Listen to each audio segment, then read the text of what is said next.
Опурталдуу абалга карабай көпчүлүк адамдар ооруну жуктуруп алуу тобокелчилигин көңүл сыртында калтырып, коюлган талаптар аткарылбай жатат. Ага Бишкектин кафе, ресторандарга болгон текшерүүлөр далил болду.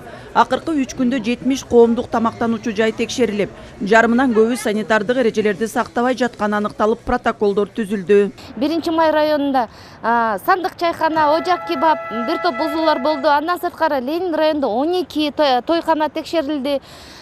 Улуу Тоо чоң тойханасы дагы айыппулга салынды. 1-май районунда 15 тойхана текшерилди, бирок тилекке каршы алар ушундай туура бизге документ көргөзө алган жок. Ошондуктан экономикалык кылмыштуулукка каршы күрөшүү боюнча МАМ кызматына бир топ жумуштарды өткөзүп бердик. Айрым кафе, ресторандар берилген эскертүүлөрдү көңүл сыртында калтырып, экинчи ирет мыйзам бузууда. Буга байланыштуу коомдук тамактануучу жайлардын ишин көзөмөлдөө боюнча чаралар күчөтүлдү. 5-күнү жарандык коргоо комиссиясы биздин муниципалитет тарабынан биздин вице-мэр Азиз Эсенбекович Алымкулов буйрук чыгарды. Ошол буйрук боюнча мурун болсо бузуу кодекси менен иштечүбүз. Ошондо 293 берене менен иштечүбүз. Айып болуу 3000 сомдон 13000 сомго чейин болчу. Ошондуктан кайра эле бузуулар көп болгон.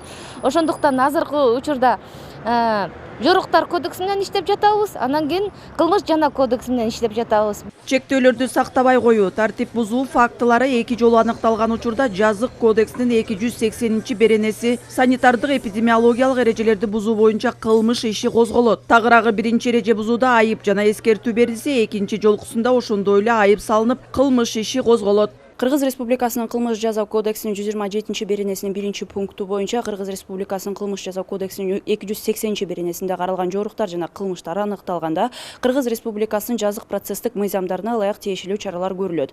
1 эреже бузууда айып салынып жана эскертүү берилет. Ал эми 2 жолу ушул эле эреже бузуу аныкталса, айып салынып жана кылмыш иши козголот. Мындай чаралар биринчи кезекте жарандардын ден соолугунун коопсуздугун камсыз кылууга багытталган. Эрежелерди сактоо талабы Бишкек шаарынын аймагында эпидемиологиялык жагдай жакшырганга чейин колдонулат. Менчигинин түрүнө карабастан бардык тараптар үчүн милдеттүү болуп эсептелет. Кыял Шаршеева, Перизат Куттубекова, Нуркамил Асанов, Ала Тоо 24.